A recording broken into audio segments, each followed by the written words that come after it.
한 자매님이 계셨어요. 방년 40세. 근데 결혼을 아직 못했어요.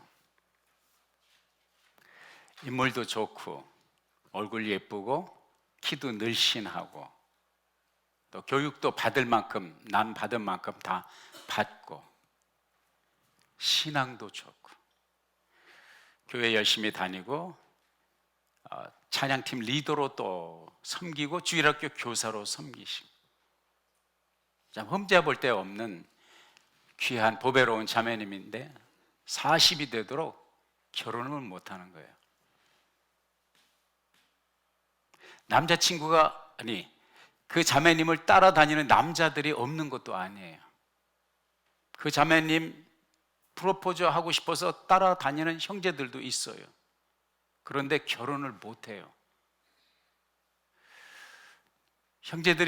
형제가 가까이 다가와서 서로 따뜻한 마음을 교환하고 이 형제가 결정적으로 프로포즈를 하면은 거절을 하는 거예요.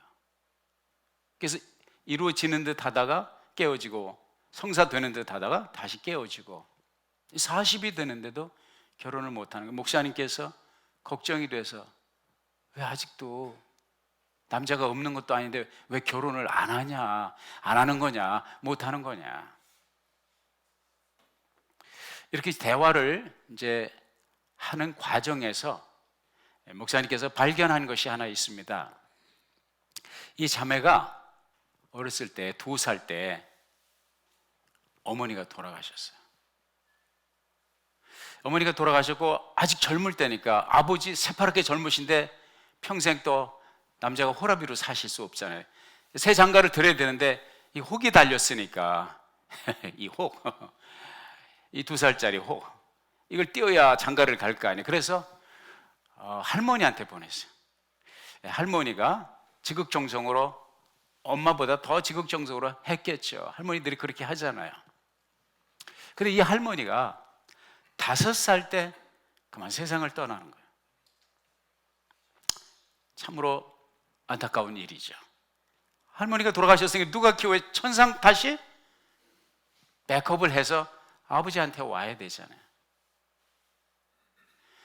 그 계모 밑에서 그래도 아버지의 사랑을 받으면서 자랐는데 10살 때 그만 이 아버지마저 돌아가시는 거예요.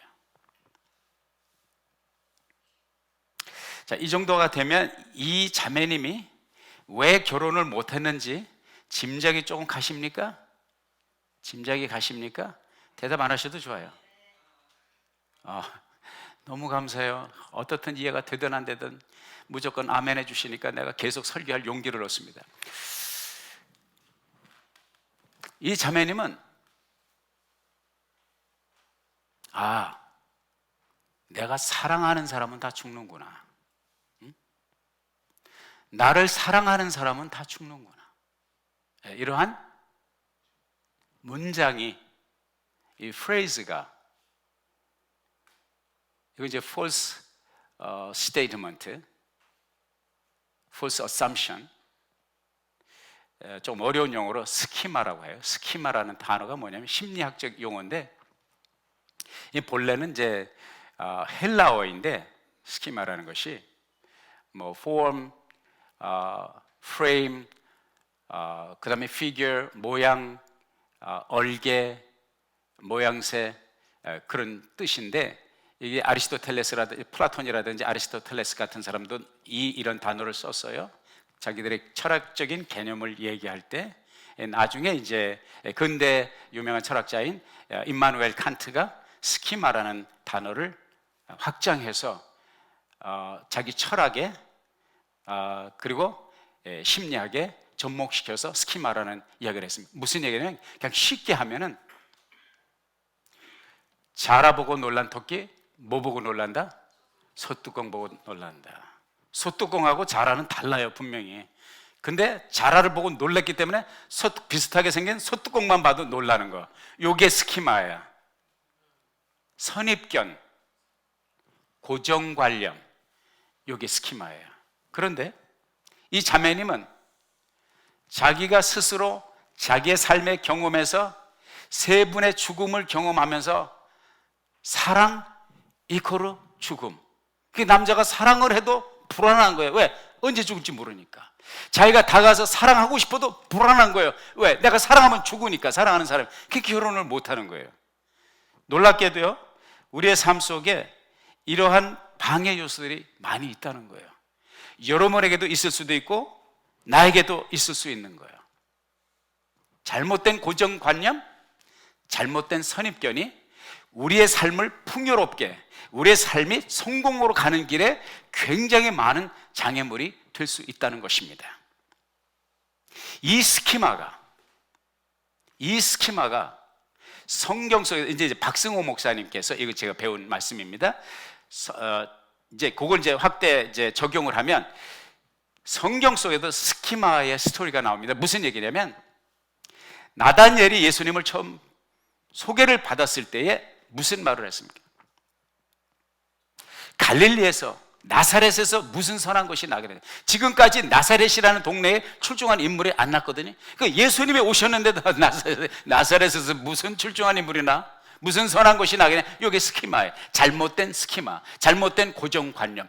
우리의 신앙생활에 적지 않게 우리가 만드는 잘못된 고정관념, 선입견 때문에 하나님의 축복의 땅으로 가는 길에 방해를 받을 수 있다는 게 이해가 되십니까? 오늘 사도 바울이 로마서 10장에서 무슨 말씀을 해주고 있느냐면, 이스라엘 민족이, 자기 동족인 이스라엘 사람들이 하나님의 은혜를 받지 못하는 것에 대해서 왜 그런 것이냐 이야기를 해주고 있습니다. 요 10장 전에 9장에서 보면 우리가 이제 지난번에 살펴보았지만은 사도 바울이 개인적인 안타까운 심정을 토로했습니다. 내가 생명책에서 이름이 끊어져서 지옥에 가는 한이 있더라도 내가 가진 한은 우리 동족이, 우리 민족, 이스라엘 민족이 구원받기를 원한다. 왜 도대체 우리 이스라엘 민족이 다른 민족보다 뛰어난 이 민족이 예수 그리스도의 복음을 받아들이지 못하는, 너무 안타까운 거예요. 그래서 바울이 무슨 말을 합니까? 유대 민족은 다른 민족하고 다르다. 유대 민족은 뛰어난 민족이고 유대 민족은 뛰어난 축복을 받은 민족이다. 신명기에도 보면 모세가 이스라엘 백성들하고 헤어지기 전에 우리처럼 축복을 받은 민족이 없다, 그런 말을 해요. 누가 우리처럼 하나님의 사랑을 받은 민족이 어디 있느냐, 그런 말을 했죠. 예수님이 어느 핏줄을 타고 오셨습니까? 아브라함의 후손으로 유대인으로 오셨잖아요. 구약 성경 39권이 누구를 통해서 왔습니까? 유대인을 통해서 왔습니다. 아브라함이 누굽니까? 유대인의 조상이에요. 그러니까 모세가 누구의 유대인이에요. 신의 산에서 말씀을 받은 사람이 누구의 유대인이에요. 말씀을 받은, 그리고 함께 누릴 그 민족이 어떤 민족이에요? 한국 민족도 아니고 아메리카도 아니고 게르만족도 아니고 유대인입니다. 유대 민족이 이렇게 엄청난 은혜와 특권을 누리게 되었다는 것입니다. 그럼에도 불구하고 그 혜택을 제대로 누리지 못하고 있는 그 오늘의 영적인 현주소를 보면서 바울이 너무 안타까운 거예요, 마음이. 혹시 여러분 김웅용이라는 사람 아십니까? 들어보셨어요? 김웅용, 웅자 용자, 김웅용 씨. 이분은요, 대한민국이 낳은 천재 중에 천재입니다. IQ가 210. 20세기가 낳은 세계적인 물리학자, 천재 물리학자 아인슈타인, 과학의 흐름을 바꿔놓았던 위대한 선각자 아인슈타인의 IQ가 몇이나 되시나 아십니까 혹시? 180이에요. 180. 그러나 대한민국이 낳은 1962년생 김웅용 씨는 어려서부터 IQ가 210. 그 정도면 천재 중에 천재라고 할 수가 있겠죠. 하여간 2살 반 때 아버지가 미국에 편지를 보내서 우리 아이가 미국에서 고등학교 생활을 했으면 좋겠습니다. 유학을 하는데 유치원 유학이 아니라 2살 반 때 미국에서 고등학교 생활을 하도록 입학을 허가해달라고 편지를 보냈는데 거절당했어요. 왜? 너무 어리니까. 학교가 어떻게 가는데 2살 반짜리를 고등학생들 속에 어떻게 섞어 놓냐고요. 그래서 그건 부결이 됐어요. 그건 성사가 안 됐습니다. 3살 때에 고등학생들도 헤매는 미적분을 풀었다는 거 아니에요. 3살 때에. 대단한 거죠. 텔레비에도 많이 나왔죠.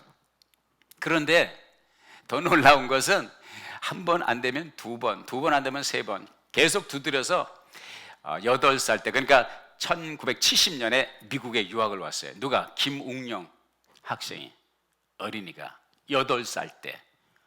어느 학교로 왔는지 아십니까? 콜로라도 스테이트 유니버시티, 콜로라도 주립대학에 왔어요. 나이가 안 되니까 그냥 청강생으로 들어갔어요. 받아줬어요. 워낙 뛰어나니까, 뭐 미적분을 푸는 애니까. 들어와서 1년 동안 청강생으로 일을 하고, 공부를 하고, 1년 이제 익숙해지는 시간 다음에 이듬해 1971년도에 무엇을 공부하는지 아세요? 석사, 박사 학위를 통합적으로 공부할 수 있는 열물리학과 핵물리학을 전공하는 석사, 박사 학위 과정을 역시 공부를 했어요. 대단한 거죠. 아니, 그런 천재를 모른단 말이에요? 북에서 오셨습니까? 그러다가 11살에 취직을 했어요. 11살에 취직을 어디 했냐면 휴스턴, 텍사스 휴스턴 우주항공국, 우리가 쉽게 말하는 나사에 취직을 했어요. 11살의 나이. 그런데 그게 그렇게 좋은 게 아니었어요. 17살 때 한국에 나왔는데, 부모님께 인사를 드리고 뵈러 나왔는데, 나 미국에 안 들어갈랍니다. 부모님 깜짝 놀랐지. 왜냐하면 얘가 이제 이 11살에 나사에 근무하는 애가 대한민국의 역사를, 세계사를 뒤집어 놓을 아이인데 미국에서 계속 커야 되잖아. 근데 나 미국 들어가기 싫다는 거예요. 그 좋은 자리 나사,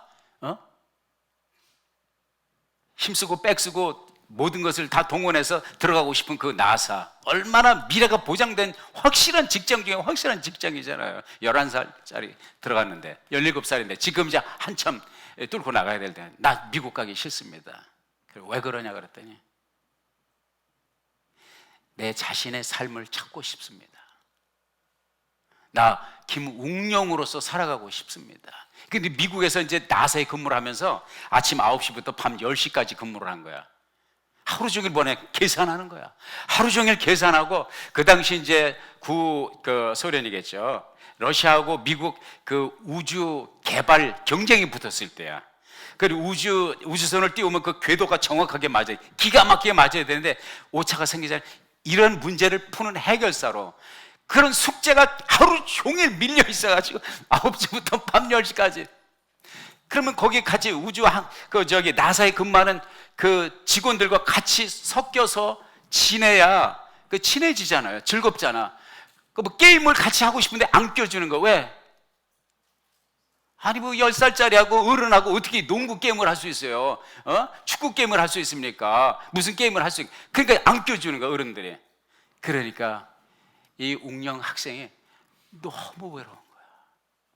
이게 인간 삶이 아니야. 그런데 그동안 몇 년 동안 참은 것은 부모님이 자기에 거는 기대, 한국이 자기에게 거는 기대, 이게 내가 그냥 포기하면 얼마나 좌절하실까. 그러다가 그분 자기의 표현대로 그래. 자기는 죽음을 탈출해서 나온 거라는 거예요. 거기 있으면 죽을 것 같아. 숨이 탁탁 막혀 죽을 것 같아. 그래도 뛰쳐나왔다는 것이. 한국에 와서 17살 때 와서 자기가 가고 싶었던 것이 카이스트에서 취직을 하고 싶었는데, 카이스트에서 하는 말이 학교 학위하고 졸업장 가져오래. 졸업장이 없는 거야. 왜? 미국에서 그냥 졸업장을 탈 것도 없이 청강을 하면서 모든 걸 다 마스터 해버리니까 몇 년 할 것도 없어. 11살에 뭐 취직을 했으니까 무슨 졸업장이 있어요? 예? 그냥 다 마스터를 해버렸으니까. 대학교 졸업장도 없고, 그럼 대학교를 가고 싶어서 한국에 가서 대학 입학 원서를 넣었더니 한국에서 하는 말이 고등학교 졸업장 가져오래. 무슨 다 뛰어넘었는데 졸업장이 있어야지. 졸업장이 없는 거야. 그래서 그 고등학교 들어가려면 또 중학교 졸업장이 있어야 되고, 중학교 들어가려면 초등학교, 이 친구는 초등학교 졸업장, 중학교 졸업장, 고등학교 졸업장, 대학교 졸업장 아무것도 없는 거예요. 그래서 전부 초등학교부터 시작을 해서 다 검정고시 봐가지고 다시 또 서울에서 봤다가 또 떨어졌네. 점수가 안 나지 떨어져가지고, 아유, 이거 얼마나 창피해. 진짜 창피한 거지, 이 천재가. 왜냐면 이게 입시 제도나 문제 자체가 출제 방식이 완전히 다르기 때문에 그런 공부를 안 했거든요. 이 천재지만. 그래도 지방대학에 들어가서 그냥 지방대학에 들어가서 뭐 200 몇 등으로 뭐 저기 들어갔더라 뭐 하여간, 그래가지고 충청도에 있는 지방의 청중가 거기 가가지고 이제 지방대에서 공부를 하고 나오는데 이제 지금도 아픔이 있는 거예요. 지금도 아픔이 있는 거예요. 난 그래서 하나님께 할렐루야 감사합니다 했어요. 왜 감사했겠어요? IQ가 200이 안 넘는 거를 너무 감사하더라고요. 할렐루야. 감사합니까? 너무 뛰어난 사람은 외로운 거예요. 모세도 외로웠고 다윗도 외로웠어요. 그냥 보통 머리에 보통 너무 많은 것을 가져도 외로운 거예요. 그거 아십니까? 제가 300만 불짜리 집에 사시는 분, 내가 사업하시는 분 알아요. 그분이 근심 걱정이 떠나질 않아. 무슨 근심을? 돈이 맨날 모자란대. 아니, 집은 300만 불짜리 집에 살면서 맨날 왜 돈이 모자라? 아니, 돈은 엄청나게 많이 들어오는데 쓸구멍이 너무 많은 거야. 여러분 정도 버시고 여러분 정도 쓰시는 걸 감사하게 생각하시기 바랍니다. 같이 해봅시다. 감사합니다. 감사합니다. 보통 사람들 속에 여러분 자녀가 너무 뛰어나는 거 기대하지 마세요. 여러분 자녀가 이 김웅룡이처럼 뛰어나면 삶이 고달퍼져요. 삶이 외로워. 물론 뛰어난 것은 귀한 것이고, 그 뛰어난 것이 바르게 길잡이를 만나고 바르게 쓰여질 때는 아름다운 역사가. 김웅룡 씨 지금 제가 이제 유튜브에서 발견하는데 몇 년 전 거죠. 그냥 보통 직장에서 직장 생활하고 너무 해피해. 그리고 야학, 어른들이 공부를 못해서 이제 밤에 공부하기를 원하는 사람, 그런 사람들을 가르치면서 너무 행복해 하더라고요. 행복은 저 무지개를 잡는 데 있지 않습니다. 바다 끝에 있는 것이 아닙니다. 내 발 밑에 있어요. 행복은 바로 내 발치에 있고 내 옆에 있어요. 같이 해봅시다. 옆에 계셔주셔서 감사합니다. 김웅룡이 힘들었던 것이 옆에 아무도 같이 놀라고 그러는 사람이 없었어요. 제가 이 얘기를 왜 하냐면, 이스라엘 민족은 이렇게 뛰어난 복을 받았어요. 이렇게 많은 것을 받았지만 이 많은 것을 제대로 활용하지 못한 거예요.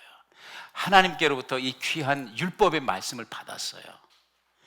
이게 근데 화근이야. 이게 왜?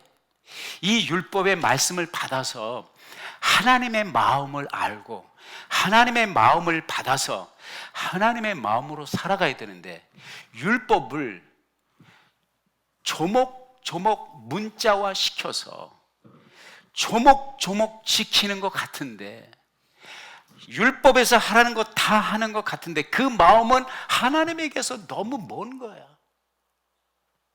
누가 보더라도 기가 막히게 하나님을 잘 믿는데, 누가 보더라도 율법을 기가 막히게 잘 지키는데, 하나님이 이사야 선지자를 통해서 내 입은 내게 가깝지만 내 마음은 내게서 멀도다. 네 입술로는 나를 사랑한다고 나를 존경한다고 하면서 너의 마음이 멀다.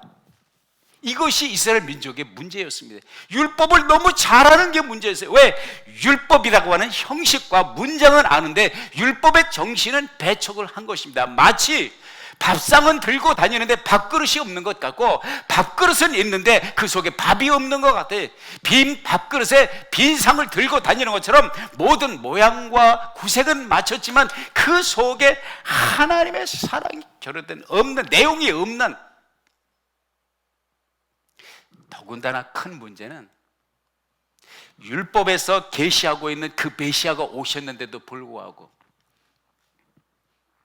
창기와 세리는 그 예수님 발 앞에 무릎을 꿇고 예수님을 영접하는데, 이 종교 지도자들, 율법에 통달한 사람들, 율법을 먹고 산 그 사람들은 정작 하나님의 아들 예수 그리스도를 박대하는 거예요. 배척하는 거예요. 이렇게 비유해서 죄송합니다. 김웅영 씨한테 죄송한데 너무 많은 걸 받았잖아요. IQ 210이 어디? 210을 만나본 적이, 여러분 210 IQ를 가진 사람이 있어요? 110만 돼도 할렐루야인데. 근데 그게 행복이 되었느냐고요? 아니었다고 고백하지. 자기가 고백을 하잖아요, 김웅영 씨가. 그래서 사도 바울이 답답하게 생각했던 것들, 누구보다도 많이 받았고 누구보다도 예수님께 가까이 가야 될 당신들이 왜 예수님을 배척하냐 이거예요. 왜 예수님을 못 믿냐 이거예요. 그건 뭐냐? 영적인 교만입니다. 영적인 교만이에요. 그리고 하나님께서 허락하신 예수 그리스도를 통한 의가 아니라 자기의 의를, 율법을 지켜서 하나님의 수준에 도달하려고 하는 자기의 의를, 자가 발전을 위해서. 여러분, 연못에서 이 끝에서 저 끝 들어가는 거, 수영장에서 이 끝에서 저 끝으로 가는 거 웬만큼 수영을 하면 할 수 있습니다. 근데 호수 정도 건너가려면 이거는 실력이 뭐 1km, 2km 정도 수영을 해서 가려면 이건 수영 선수 정도 돼야 되죠. 박태환 씨나 우리 한국에 나왔던 이제 지금 고인이 되죠 조호련 씨나 마이클 펠프스 같은 사람은 그 정도 넉넉히 하겠죠. 그러니까 물어봅시다. 마이클 펠프스나 박태환 씨가 태평양을 수영해서 건너갈 수 있을까요? 안 됩니다. 배 타고 가도 배가 뒤집히는데 맨몸으로 수영해서 못 가요. 그러면 태평양을 건너서 인천까지 가려면 어떻게 가야 돼? 수영은 안 됩니다. 제일 좋은 방법이 있어요. 내가 경험했던 제일 좋은 방법은 뭐냐? 비행기 타는 겁니다. 할렐루야. 간단해요. 비행기 타면 그냥 간다. 수영 실력 없어도 가요. 근데 이스라엘 민족은 태평양을 자기가 수영해서 건너가겠다는 거예요. 비행기를 하나님께서 비행기 타라. 너 나는 수영 실력 있습니다. 나는 박태환이 보다, 마이클 펠프스보다 내 수영 실력을 모르시나이까 주여, 나는 수영으로 태평양을 건너가. 이게 바로 유대인들이 복음 앞에서 교만을 떤 것이에요. 그 복음을 받아들일 수가 없는 거예요. 왜? 자존심 때문에.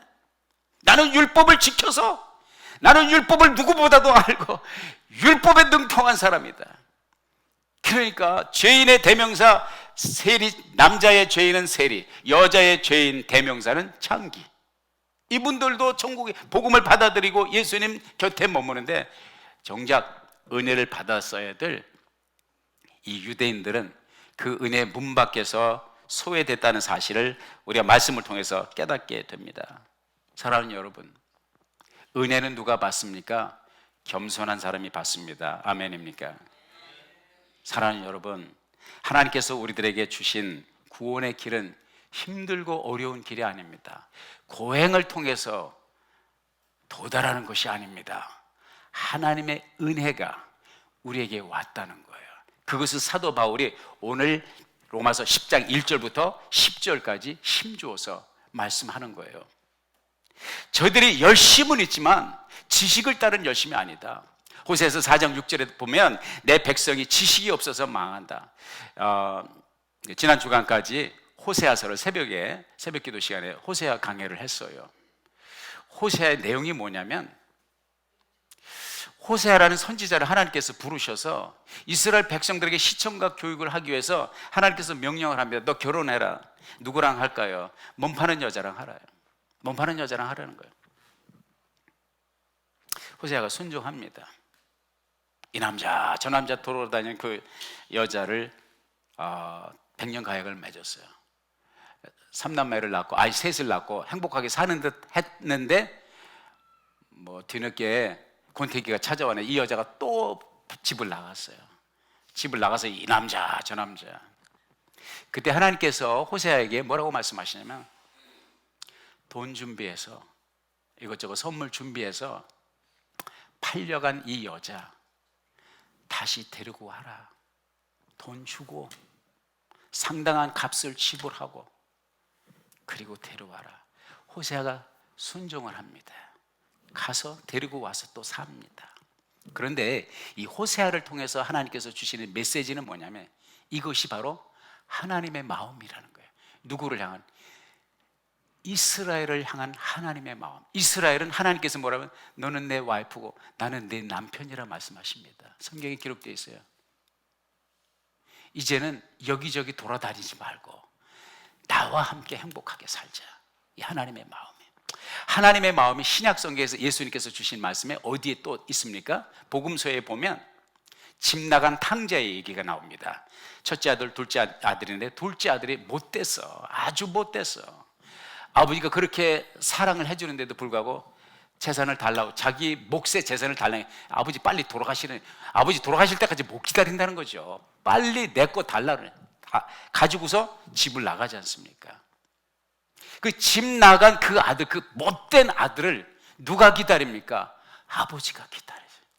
아버지가 기다리는데 그 아버지가, 그 이제 아들이 집 나가면 고생이잖아요. 그죠? 집 나가서 고생하고 아버지께 받은 재산 다 탕진하고 빈털털이 완전히 거지가 돼가지고 야, 이러다가 내가 굶어 죽겠다.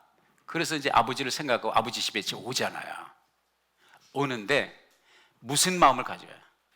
나를 품꾼 중에 하나로 생각해 주십시오. 나를 그저 종으로만 써주시면. 왜냐하면 자기가 돼지가 먹는 쥐엄 열매로 그걸 먹으면서, 돼지 밥통에서 쥐엄 열매를 먹으면서 내가 이 신세가 뭔가, 우리 집에 가면 우리 아버지는 종들도 풍요롭게 먹는데, 그 생각하고 이제 아버지 집에 온 거예요.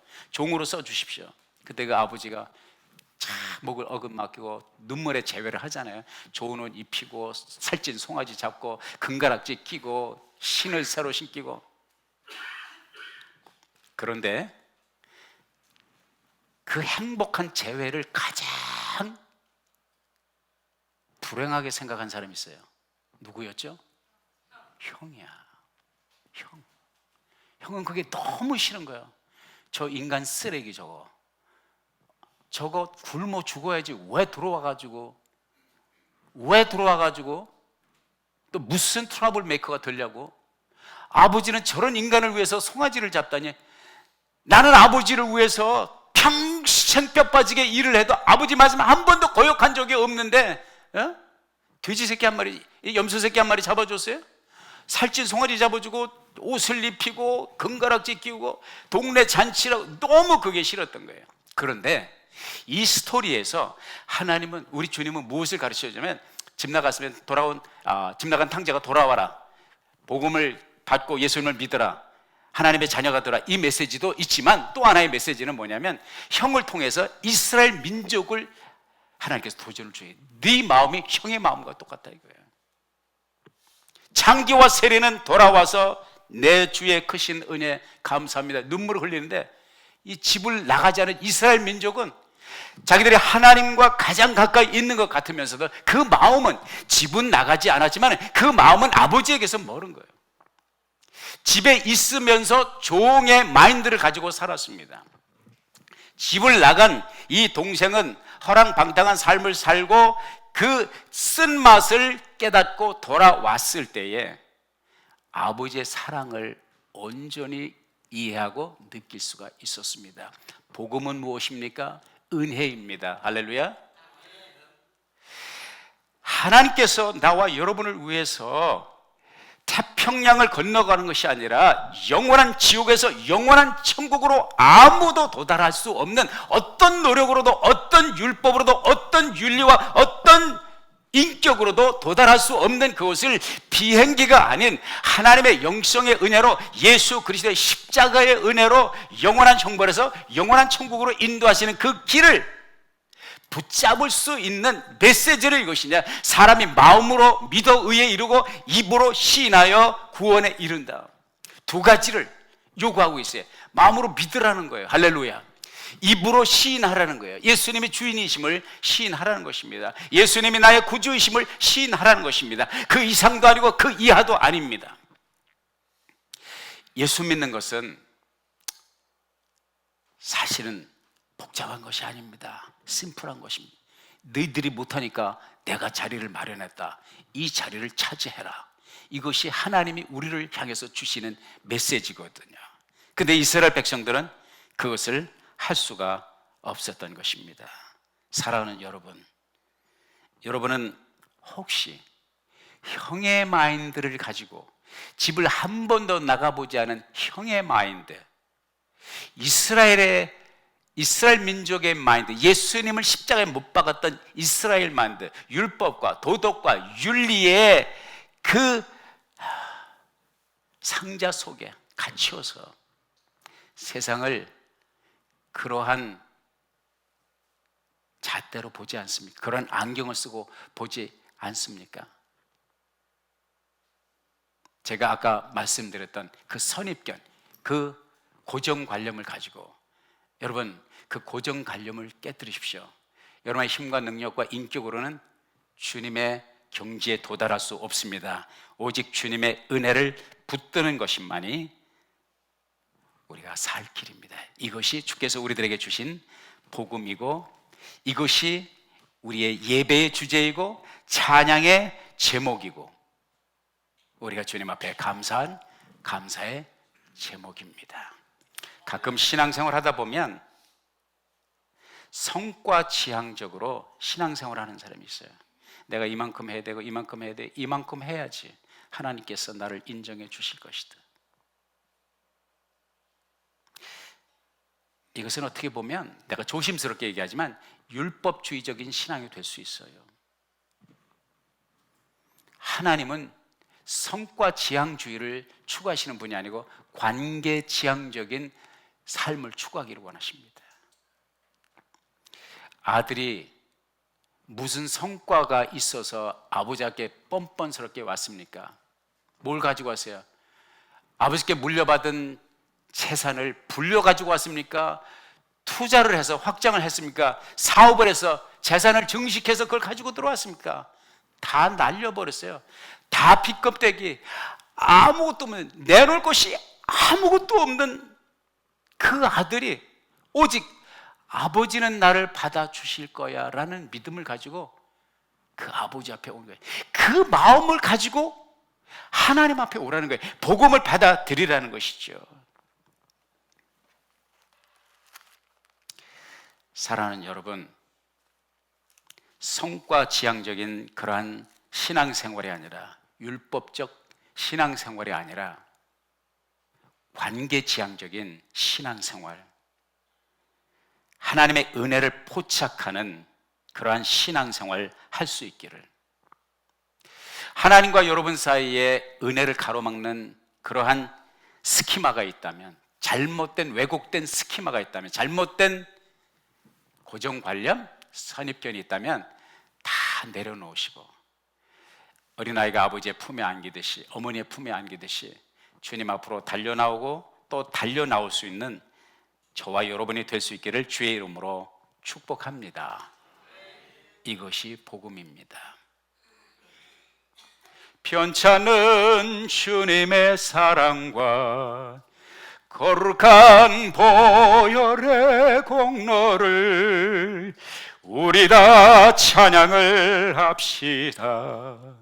주님을 만나볼 때까지 예수는 우리를 깨끗게 하시는 주시니 그의 피 우리를 눈보다 더히게 하셨네.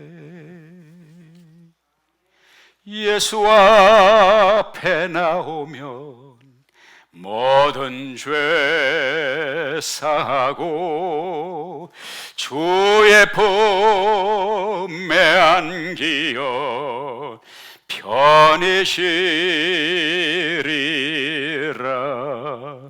우리 주만 믿으면 모두 구원 얻으며 영생 복락 멸류관 확실히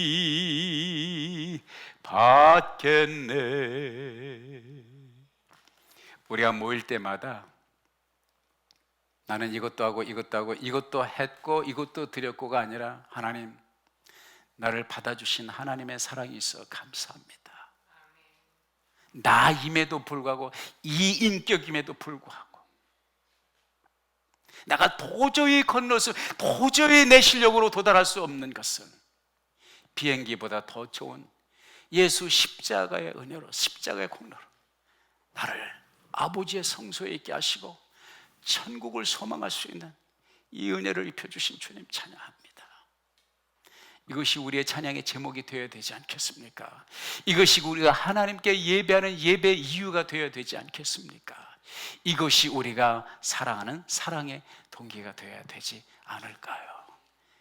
모든 잘못된 스키마를 분쇄하고 내려놓고 주님이 한없이 부으시는 그 은혜를 거절하지 마시고 받고 또 받으며 그 은혜에, 그 사랑에 젖어들어서 내게서 나가는 사랑이 있다면, 내게서 나가는 아름다운 곳이 있다면 주님이 나를 적시고 주님이 나를 흠뻑 적시셔서 내 컵이, 내 잔이 넘치나이다. 다윗이 고백하되 하나님의 성령이, 하나님의 은혜가 너무 감격하고 너무 벅차서 내게서 내 이웃으로, 내 가족에게로 흘러나가는 그 은혜, 그 새로운 삶의 패턴이 있어지기를 주의 이름으로 축원합니다. 기도하겠습니다. 아버지 하나님, 감사합니다.